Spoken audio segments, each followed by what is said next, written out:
Chapter 1. The Varakian capital was alive with motion. Towering structures shifted like clockwork, their surfaces pulsing with rhythmic energy. The streets were filled with tall, graceful figures, moving in a seamless, hypnotic flow.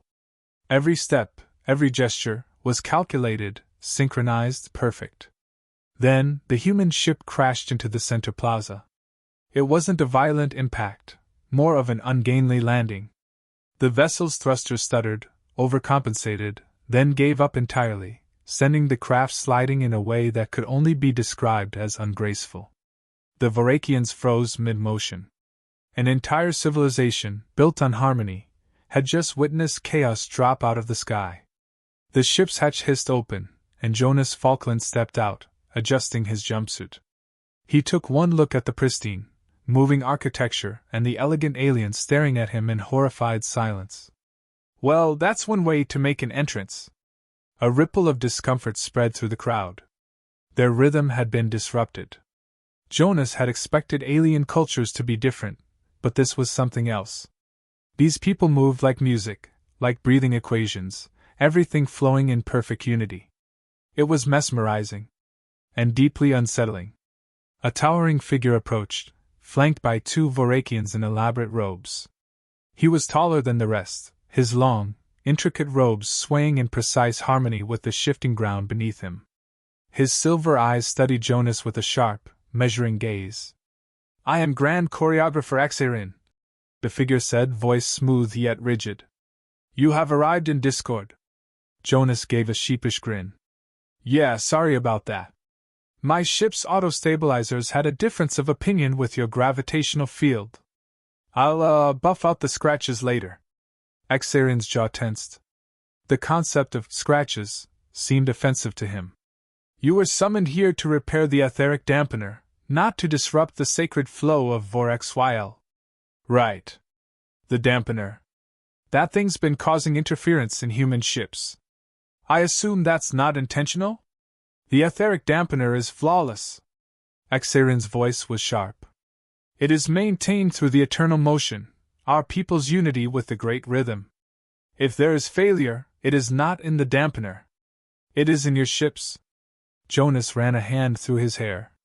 Great. A civilization that refused to admit fault. He had dealt with stubborn engineers before, but an entire species of them? This was going to be fun. "All right," Jonas said, cracking his knuckles. "Let's take a look at your perfect machine." The problem with perfection. The etheric dampener was a towering construct, suspended over the city on shimmering energy fields. Varakians in flowing robes moved around it in elaborate patterns, adjusting controls not with their hands, but with precise bodily movements, a synchronized dance of maintenance. Jonas folded his arms. "So, your technology works through interpretive dance?" Axarin's silver eyes narrowed. "Our technology functions through harmonic resonance. The energy flow is guided through motion. If one moves outside the prescribed rhythm, the system fails." Jonas exhaled slowly. Fantastic.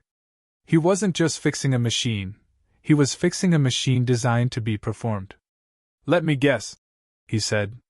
"You don't have an instruction manual, do you? The steps are inherited. Memorized. Perfected," Axarin replied. Jonas sighed. "Right. Because that's a scalable system." The Varakians ignored him. The technicians resumed their rhythmic work, gliding into patterns that shifted the dampener's energy flows. It was beautiful, really, like a living circuit board, their movements directing power the way wires should. But Jonas wasn't here to admire choreography. He was here to fix a machine. He pulled out a diagnostic scanner and started running tests. As expected, the power distribution was off.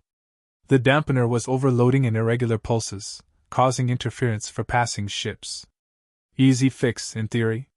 He stepped forward and reached for a control panel. The entire room gasped. Axarin's hand shot out and grabbed Jonas's wrist, his grip like steel. "You cannot simply touch the sacred system." Jonas raised an eyebrow. "You do realize this is just a power relay, right?" Axarin's expression darkened. "It is more than a relay. It is a movement in the eternal motion. Yeah? Well, your eternal motion is out of sync, Jonas snapped, yanking his hand back. If you don't let me fix it, this whole thing is going to burn itself out. Xarin inhaled sharply, as if Jonas had blasphemed. You do not understand. To change the system improperly is to introduce disorder. Chaos. We maintain the great rhythm. We are flawless. Jonas let out a dry laugh. Oh, buddy. If you were flawless, you wouldn't need me here. The Vorakian technician stiffened. Xarin's gaze turned cold. You will follow our method, he said. Or you will not touch the system at all. Jonas clenched his jaw. He wasn't about to play Simon Says with a bunch of aliens just to turn down an energy surge. But diplomacy was, technically, part of his job. All right, he said. Show me how it works. Dancing on a tightrope. The next hour was frustrating. The Vorakians moved with perfect control, shifting in seamless formations. Each motion redirected energy through the dampener's conduits. Jonas did his best to mimic their steps, but the second he moved even slightly out of rhythm, the entire system hiccuped. A surge of energy flickered through the dampener, causing lights across the city to flicker. Xarin's expression darkened. You are disrupting the flow. Jonas wiped sweat from his brow. No kidding. Maybe because this entire system is one giant overcomplicated nightmare? Xarin exhaled sharply, stepping forward. It is flawless. Jonas snapped. Then why is it broken? A long silence stretched between them. The Vorakian technicians shifted uneasily. No one had ever questioned the system before. Jonas sighed. He was getting nowhere. He needed another approach. Look, he said, lowering his voice. You built something amazing. Really. But it's too rigid. If even one person makes a mistake, the whole thing collapses. That's not perfection. That's a failure waiting to happen. Xarin said nothing. Jonas turned back to the console. I can fix this. But I need to do it my way. Xarin hesitated. His hands twitched, the first unscripted movement Jonas had seen from him. Very well, Xarin said finally. But if you fail, the consequences will be yours alone. Jonas grinned. That's how humans work, pal. We screw up. We adapt. And we get the job done. He rolled up his sleeves. It was time to show these aliens what real engineering looked like. Chapter 2. The moment Jonas touched the panel without dancing, the entire room shuddered. The Vorakian technicians reeled back, their movements thrown into disarray. Pulses of energy flickered unpredictably, sending ripples through the dampener's glowing core. Jonas barely had time to react before Xarin lunged, grabbing his wrist with startling force. You are destabilizing the flow! Xarin's voice was razor-sharp. Jonas yanked his hand back. No, your system was already unstable. I just sped up the process. He turned to the technicians. Your relay is overloading because your movements are too rigid. You're treating it like a religion when it's just engineering. Xarin's expression hardened. It is not just engineering. It is the foundation of our civilization. Jonas exhaled. That was the problem. The Vorakians weren't just maintaining a machine, they were upholding an ideology. Fine, he said. Let's prove it. You fix the dampener your way, and I'll do it mine. Let's see which one actually works. Xarin's jaw tightened. He turned to his technicians, who quickly resumed their ritualistic movements. They flowed as one, guiding the energy through the dampener's circuits. Their control was flawless, but the moment a technician hesitated by half a second, the entire system glitched. A wave of energy surged wildly, destabilizing the core. Xarin clenched his fists. Jonas crossed his arms. See the problem? It only takes one mistake to throw the whole thing off. You're relying on perfection, but perfection doesn't exist. Not even for you. For the first time, Xarin didn't have a response. Jonas moved to the console. Now watch this. He ignored the choreography and adjusted the dampener the human way, direct input, real-time compensation, no synchronized nonsense. It wasn't pretty, but it worked. The erratic pulses smoothed out as Jonas rerouted excess energy into stabilizers. The lights steadied. The floor stopped trembling. The system held. The Vorakians stood in stunned silence. Jonas turned to Exerin. Your turn. Try breaking it now. Exerin hesitated. Then, deliberately, he stepped out of sync, something that should have triggered a cascade failure. Nothing happened. The dampener absorbed the change, automatically compensating. For the first time in Vorakian history, the system adapted to imperfection. A murmur rippled through the technicians. They had spent centuries believing that deviation meant destruction. Now they saw the truth: imperfection was strength. Exerin's fingers twitched. His carefully constructed world had just fractured. You have... He struggled to find the words. Violated the principles of order. Jonas sighed. No. I just made your system better. The fracture begins. Word of the disruption spread fast. By the time Jonas left the dampener chamber, hundreds of Vorakians had gathered outside. The city, once a perfectly synchronized ballet, now pulsed with hesitation. Whispers ran through the crowd. Some Vorakians mimicked Jonas's unscripted movements, experimentally stepping out of sync. Others recoiled, horrified at the growing chaos. Exerin pushed past Jonas and raised his arms. The crowd fell silent. There has been a disturbance, he declared. A human has interfered with the sacred flow. A murmur spread. Some Vorakians stepped back in fear, but others leaned forward, intrigued. Jonas recognized that look. It was curiosity. Then, a voice cut through the crowd. If his way is wrong, a young Vorakian asked. Why did it work? Jonas turned toward the speaker, a Vorakian technician, no older than 20, her silver eyes uncertain, questioning. Exerin's jaw tightened. Because the system was already in decay. He introduced instability, not improvement. Jonas rolled his eyes.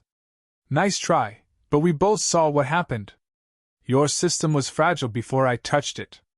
Now it's resilient. The real question is, what else can we improve? Gasps rippled through the crowd. That was heresy in this society. Jonas didn't care. He could see minds shifting, walls cracking.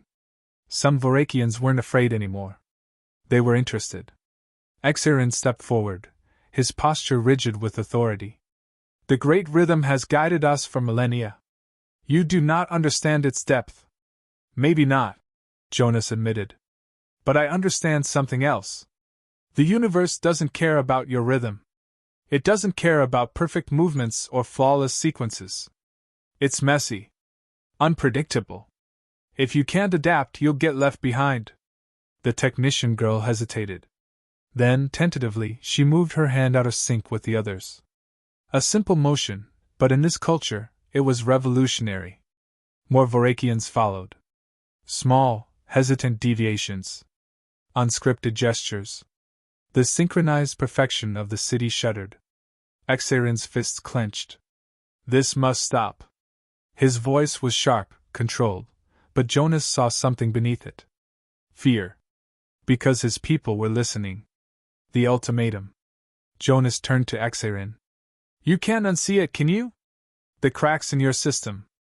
The fact that a little bit of imperfection actually makes it stronger. Exerin exhaled slowly. When he spoke again, his voice was measured, deadly calm. You have done enough damage. He turned to his guards. Ensure that the human does not leave this world until order is restored. Jonas's stomach dropped. Oh, you've got to be kidding me. The Vorakian guards moved in, their weapons sleek and silent. The crowd stirred, uneasy.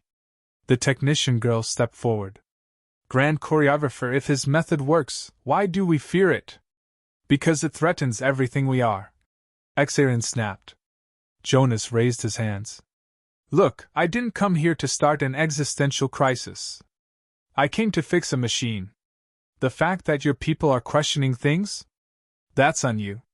Exerin's gaze darkened.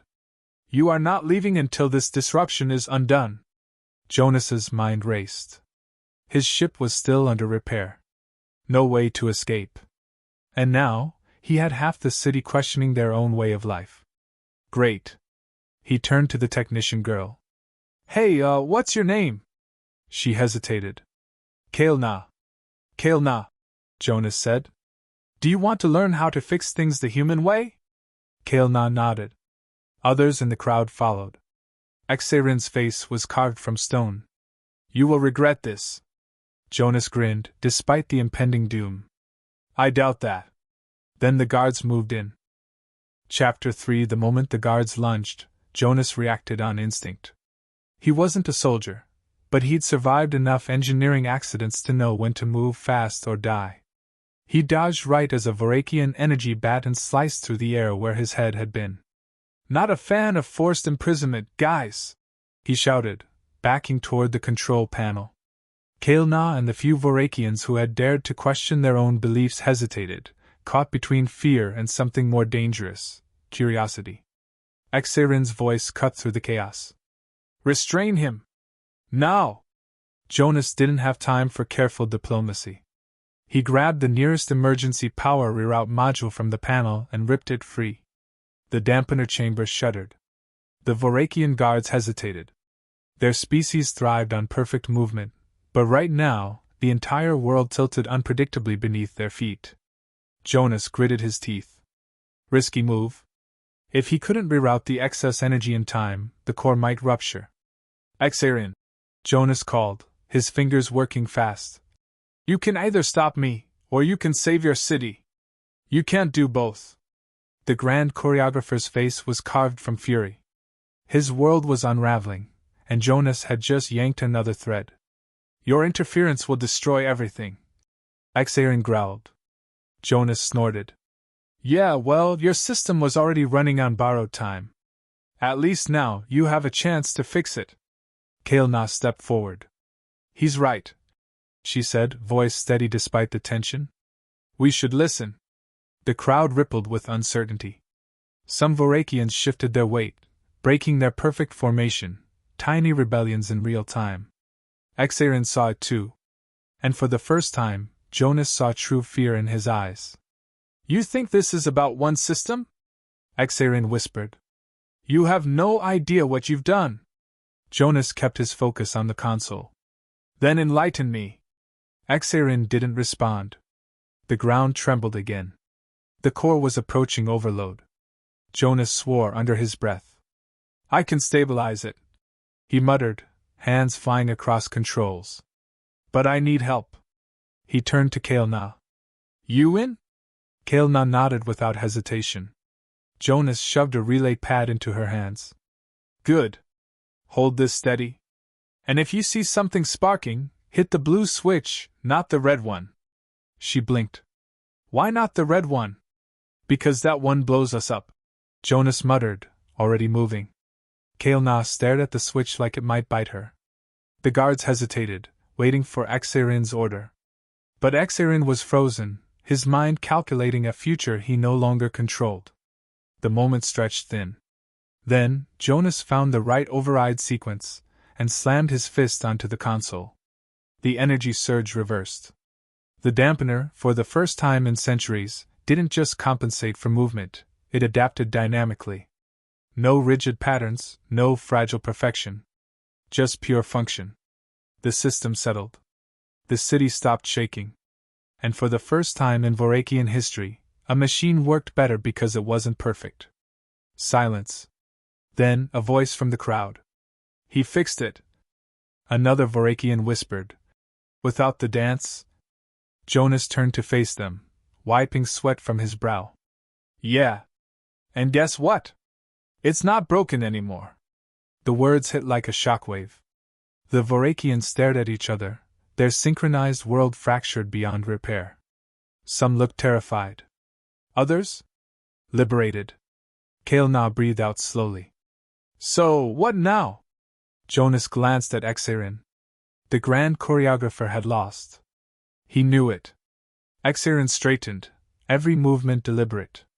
You have won nothing, he said, but his voice lacked its former certainty. Jonas shrugged. Not about winning. It's about fixing things. And right now you have a choice. Fight to keep a system that almost killed your people, or evolve into something stronger. Exerin didn't answer. But Kael'na did. She turned to the crowd. We must adapt. Silence. Then, one Vorakian stepped out of sync. Another followed. The perfect harmony of their world collapsed, not in chaos, but in possibility. Jonas exhaled. Mission accomplished. But then Exerin spoke one last time. You have undone thousands of years of order. His voice was quiet, almost lost. Jonas met his gaze. Maybe. Or maybe I just gave you a future. Exerin said nothing. Jonas turned to Kael'na. I'm gonna need my ship back. Think you can make that happen? She smiled, small but defiant. I think we can figure something out. And just like that, the Vorakian world changed forever.